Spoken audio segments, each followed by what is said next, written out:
bienvenue dans cet nouvel exercice pratique Excel où nous allons réviser ensemble quelques fonctions avancées. Cet exercice n'est pas destiné aux débutants dans Excel, mais plutôt aux personnes qui voulaient consolider des outils vus en Excel intermédiaire ou Excel avancé. Je vais vous présenter dans un instant le but de cet exercice qui est de faire une petite calculette avec des calculs automatisés. Mais avant tout, je vais vous inviter à récupérer les documents dont vous aurez besoin pour faire cet exercice. En bas de la vidéo, vous avez un lien pour télécharger une archive. Vous cliquez et vous dézippez l'archive et vous obtiendrez ces deux documents. Donc à la fois le fichier Excel que j'avais à l'instant à l'écran et un logo, Fruits et Passion, qui nous servira pour faire de la mise en page. J'essaierai également de mettre peut-être ici un lien pour télécharger éventuellement. Alors, dans cet exercice, qu'allons-nous réviser? Eh bien, pour ce faire, vous pouvez aller sur la feuille Consignes, la toute première feuille. Dans cet exercice, nous allons réviser les listes déroulantes, le mode tableau, quelques fonctions, concaténer, recherche verticale, la mise en page avec des images dans les en-têtes, et également les protections au niveau de la feuille et au niveau du classeur. Et voici, un peu plus bas, les consignes, c'est-à-dire tout ce qu'il faut que nous fassions dans la feuille calculette prix de formation. Et maintenant, je vais vous présenter notre petite calculette pour déterminer les coûts d'une formation. Vous avez ici les variables. Il y a 3 variables possibles. Le nombre de jours que la formation dure, le nombre de stagiaires et enfin le choix du formateur. Pour l'instant, en choix du formateur, il n'y a rien du tout, ce qui est normal. Les formateurs sont dans la feuille liste des formateurs où vous avez ici quelques formateurs, il y en a 4, avec des coûts par jour et des coûts par des supports et par personne qui varient selon chaque formateur. Je reviens sur la feuille calculette. Donc ici, le travail que nous allons avoir à faire. Si je lis les consignes. Petit 1, dans la feuille calculette prix de formation, commencez par faire apparaître dans la cellule E7, c'est-à-dire ici, E7, je vais zoomer, toc. On se souvient que pour zoomer, CTRL molette, je maintiens CTRL et je fais rouler la molette. Donc, dans cette cellule E7, nous aimerions avoir une liste déroulante contenant le nom et le prénom des formateurs disponibles. Les informations nécessaires se trouvent dans la feuille liste des formateurs. Ok, je vais dans liste des formateurs et là, effectivement, j'ai les noms et les prénoms. Par contre, ils sont dans des cellules séparées. Or, moi, pour faire une liste déroulante, j'ai besoin d'avoir le nom et le prénom dans la même cellule. Pas de souci, on a des fonctions qui sont faites pour ça, entre autres la fonction concaténer. Mais avant de faire une fonction concaténer, ceci, c'est une base de données. Nous n'avons pas de ligne vide, pas de colonne vide, pas de cellule fusionnée. C'est une petite base de données. Donc, quand on travaille avec Excel et qu'on a en face de soi quelque chose comme ça, il faut impérativement le mettre sous forme de tableau si on veut gagner du temps et travailler correctement. Allez, je clique n'importe où dans ma petite base de données, je vais dans Accueil, mettre sous forme de tableau, je garde la couleur orange, pourquoi pas, hop, je fais OK, le mode tableau s'affiche avec tous les avantages du mode tableau. Si vous ne connaissez pas le mode tableau et si vous ne connaissez pas non plus certains de ces outils, je mettrai des liens ici pour que vous puissiez cliquer directement sur par exemple liste déroulante afin que vous visualisiez la vidéo de cours qui concerne la liste déroulante. Allez, je reviens ici. Donc là, il me faut avoir le nom et le prénom. Ben, je vais insérer une colonne, clic droit sur D, insertion.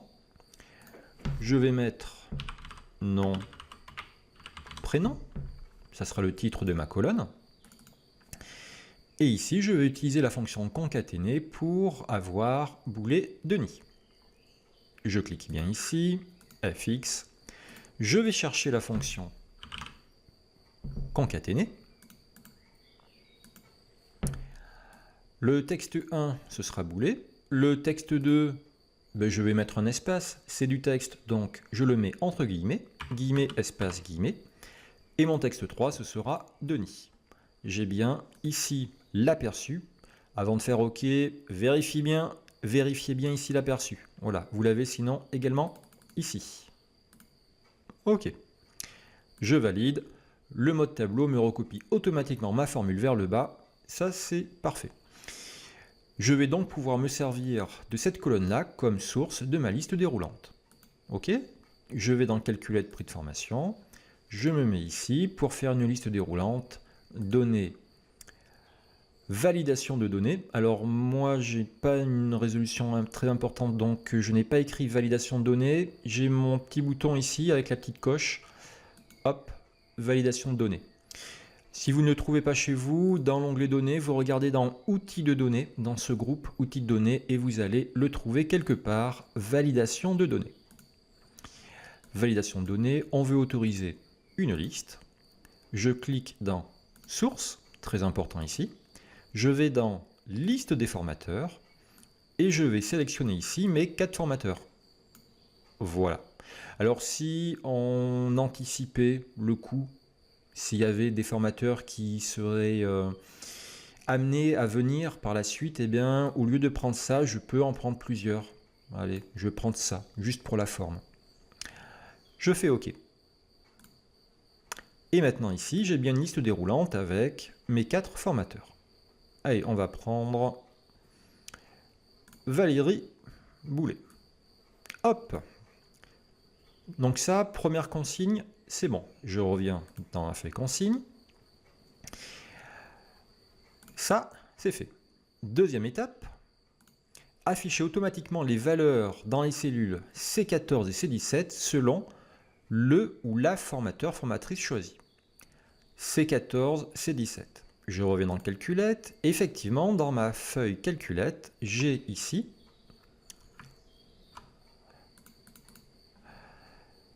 C14, C17. Pardon, c'est C17. Alors, je me suis trompé. C'est C14 et C16. Excusez-moi, C14, C16. Dans ces deux cellules-là, il me faut afficher automatiquement les coûts selon le formateur. Par exemple, Boulet Valérie, coût formateur par jour, liste des formateurs, Boulet Valérie, coût formateur par jour, 350 €. Donc ici, doit s'afficher automatiquement 350 €. Et si je change de formateur, si je prends Boulet Denis, je dois trouver 310 €. De manière bien sûr automatique. Et je dois avoir le même système ici pour les frais de support de formation par personne. Là, je suis sur Denis Boulet. Hop, c'est 20 €. Ok, et bien écoutez, pour afficher ça, c'est typiquement une recherche verticale. On a ici notre tableau qui est incomplet et de l'autre côté, nous avons ici notre tableau qui est complet qu'on appelle la matrice. Avec une grosse subtilité. Dans la recherche verticale, il y a plusieurs conditions pour que la recherche verticale fonctionne. Et entre autres, il faut que la valeur commune aux deux tableaux, on est bien d'accord que la valeur commune aux deux tableaux, c'est l'association nom et prénom, c'est-à-dire ça et ça. Ben, il faut que cette valeur commune soit dans la première colonne de la matrice. Conclusion, la matrice, ce sera ça. Et c'est surtout là le gros piège de cet exercice. Si vous prenez comme matrice ça, ça peut fonctionner, mais en fait, ça va trouver le premier boulet ou le premier le pic qui va trouver dans le tableau. Donc, vous avez une chance sur deux d'avoir le mauvais résultat. Ok, allez, on se met ici, coût formateur par jour, FX, recherche verticale, je fais OK. La valeur cherchée, ça va être ici E7, Denis Boulet. La table des matrices, je vais dans liste formateur, et c'est là le piège de cet exo, le piège, la difficulté de cet exo. La matrice, ce n'est uniquement ça. Ok. Et moi, je voulais le cours par jour, donc index colonne 2. Index colonne 2. Valeur proche, faux, je veux la valeur exacte. Allez, je valide. Ici, même combat, fx, recherche verticale, valeur cherchée, boulet de nid, la matrice, c'est tout ça. Index colonne, 3, valeur proche, faux. Voilà, là j'y suis allé un petit peu vite. Vous pourrez mettre pause si vous voulez. Je n'ai plus qu'à les mettre en euros, sans décimales. Parfait. Ou je laisse les décimales, allez, je les laisse, je les avais mis ici. Donc, on vérifie, toujours vérifier, boulet de nid 310 et 20. Boulet de nid 310 et 20. Si je prends Valérie, boulet Valérie, 350 et 25. 350 et 25. On teste le dernier. Le pic Christophe, 310 et 25. Le pic Christophe, 310 et 25. Parfait. Nos deux recharges verticales fonctionnent parfaitement. Allez, étape suivante. Créer les formules dans les autres cellules en gris clair. C18, F18, I5 et I7. On va commencer par C18. C18 est ici. Et ça, ce sont mes charges. Les charges que j'ai pour eh bien, la formation. J'ai différentes charges. La première, ici, l'amortissement de la salle par équipement et par jour. Je dois amortir 150 € par jour de formation. Or, au-dessus, ici, ma formation dure 3 jours. Donc là, j'aurai 150 multiplié par 3. Ensuite, il y a le coût formateur par jour. Le formateur, ici, dans le cas de l'EPIC Christophe, me coûte 310 € par jour. Je ferai donc ici 310 multiplié par le nombre de jours. Et enfin, le frais de support de formation par personne, on donne en début ou en fin de session de formation un support. Il est de 25 € par support, c'est-à-dire 25 € par personne. Je ferai 25 x 6. Donc ici, je fais le total de mes charges, égale le coût de la salle multiplié par le nombre de jours de la salle, plus le coût du formateur multiplié par le nombre de jours, plus le coût des supports multiplié par le nombre de supports à donner, c'est-à-dire le nombre de stagiaires. Voilà, je n'ai pas du tout l'obligation de faire des parenthèses parce que les multiplications ici sont prioritaires. Si vous en mettez, c'est pas une erreur, ça peut faciliter la lecture, mais c'est pas obligatoire. Je valide. En charge, j'aurai 1530. Autre cellule grid ici. Les marges du centre de formation, je dois me faire en marge 250 € par jour de marge. La formation dure 3 jours. Ici, je vais faire égal 250 multiplié par le nombre de jours. Voilà, c'est des petits calculs très simples. C'est juste pour avoir des enchaînements de calculs. En charge 1530, en marge 750. Je vais donc pouvoir, ici, en I5, calculer le total des coûts égal 1500 plus 750. Je valide. J'ai bien 2280 € au final et le coût par stagiaire égale le nombre total, le coût global, divisé par le nombre de stagiaires. J'ai 6 stagiaires, je valide. Voilà, ni plus ni moins. Pourquoi ces petits calculs très simples? C'est juste pour vérifier que ici tout fonctionne bien. Si je prends le Renault Le Pic, ça change. Ici, nombre de jours, je passe à 5, ça se met à jour. Je passe à 2. 8 stagiaires, parfait, tout se met à jour. Donc ça, c'est bon. Je reviens sur consigne. Réaliser la mise en page de cette feuille sur une page en A4 avec en en-tête le logo à gauche et la date d'impression à droite. A4 paysage, logo en haut à gauche et date en haut à droite. Alors, pour faire la mise en page, vous avez plein de possibilités. Vous pouvez cliquer en bas ici sur l'affichage mise en page, ou faire affichage mise en page, ou faire fichier imprimé, c'est-à-dire CTRL-P. Moi, je préfère travailler avec CTRL-P. Donc ici, on va se faire une petite orientation. On est sur 2 pages, ça va pas du tout. Je fais dans pas de mise à l'échelle, ajuster la feuille à 1 page. Voilà, c'est déjà pas mal. Je vais peut-être mettre des marges un petit peu plus fines. Marge étroite, voilà, ça grossit un petit peu plus. Et il faut que je mette en en-tête, en haut à gauche, notre logo. Pour ça, je clique sur mise en page. Et ça, c'est quelque chose que pas mal de personnes ne savent pas ou font mal mettre des images en en-tête ou en pied de page dans Excel. Dans Word, c'est très facile. Dans Excel, c'est un peu plus différent. Je vais sur onglet en-tête et pied de page. Je fais en-tête personnalisée. Ici, en haut à gauche, je dois mettre mon logo.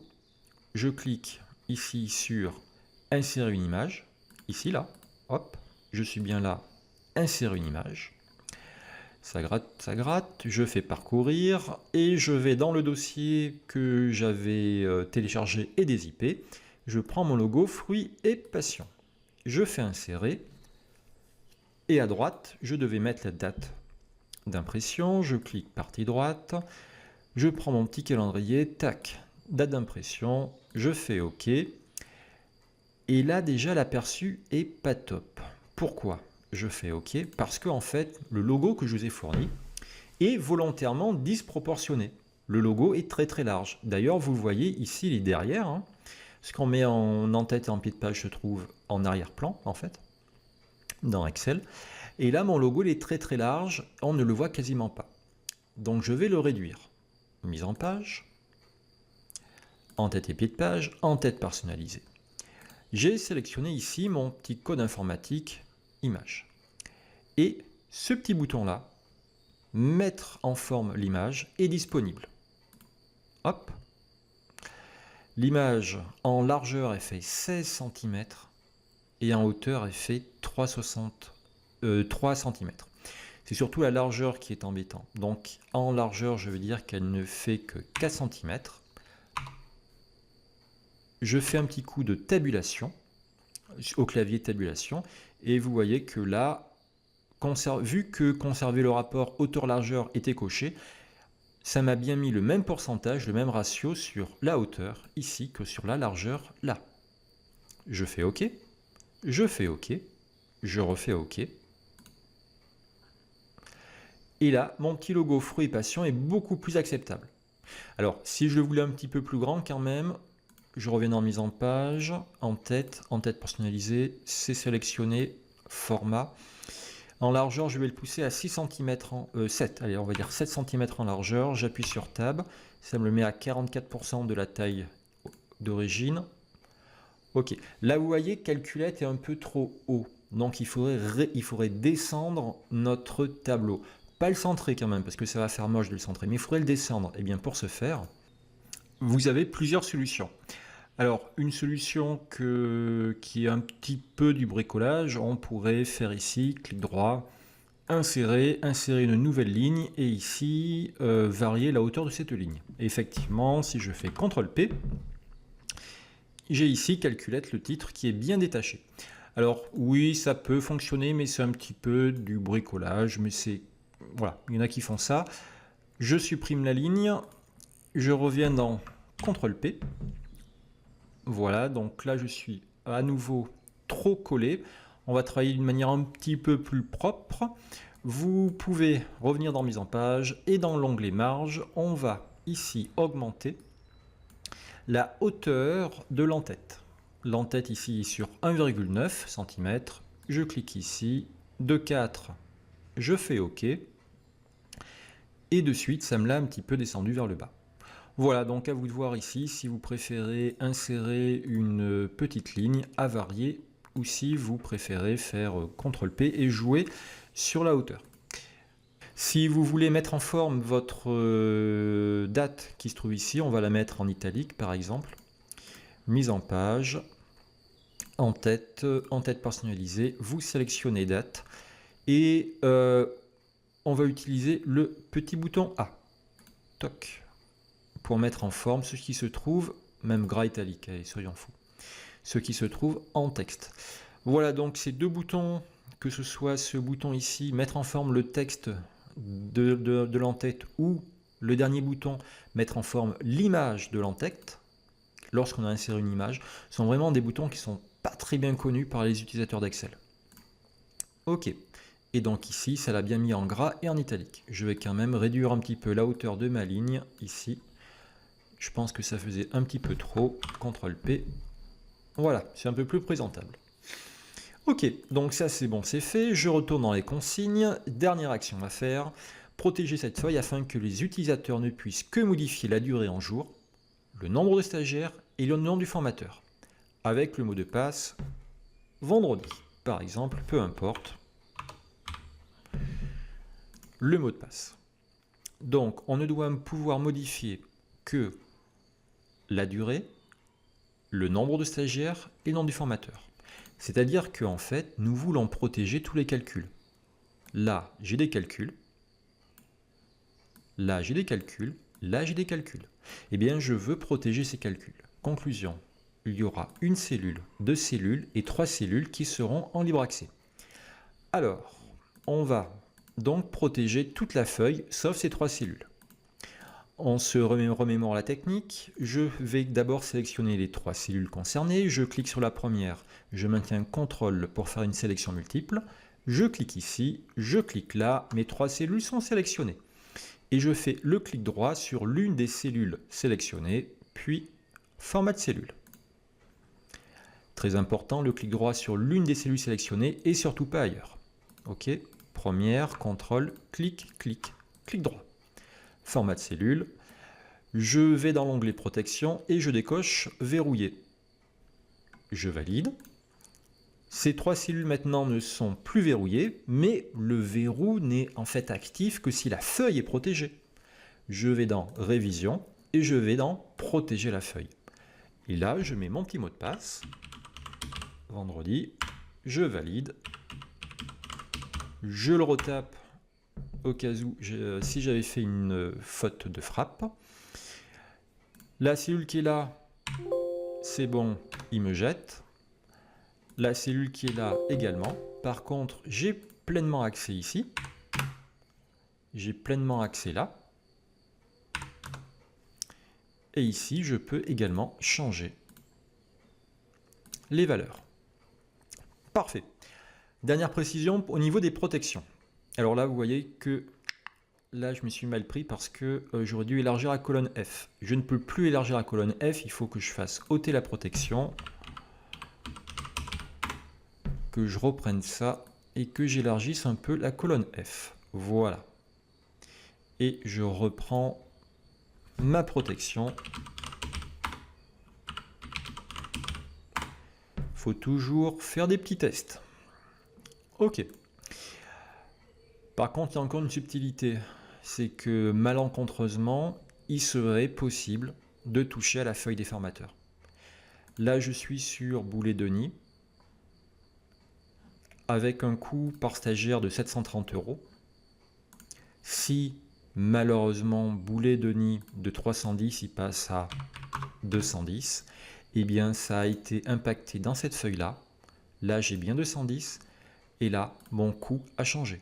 Conclusion, cette feuille liste des formateurs, bon là je vais remettre 310, ne doit pas être accessible.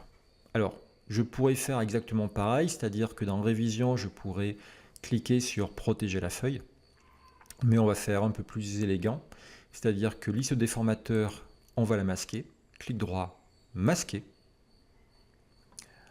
et ensuite, nous allons protéger le classeur. Protéger le classeur, on rappelle, ça veut dire protéger la structure du document, le nom des feuilles, la position des feuilles, l'affichage ou le masquage des feuilles.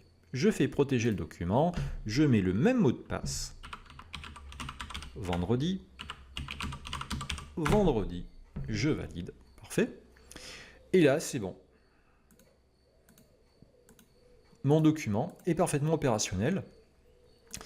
Et je n'ai pas du tout la possibilité, volontairement ou involontairement, d'effacer des calculs, de mettre de faux chiffres, de modifier des coûts ou autre. Pas du tout. Ici, tout est bien protégé. Voilà, bah écoutez, j'espère que vous avez pu refaire ces petites manipulations, ou tout du moins voir quelles étaient les bonnes techniques et méthodes de travail. Si vous avez réussi, bah écoutez, je vous dis bravo, et à bientôt.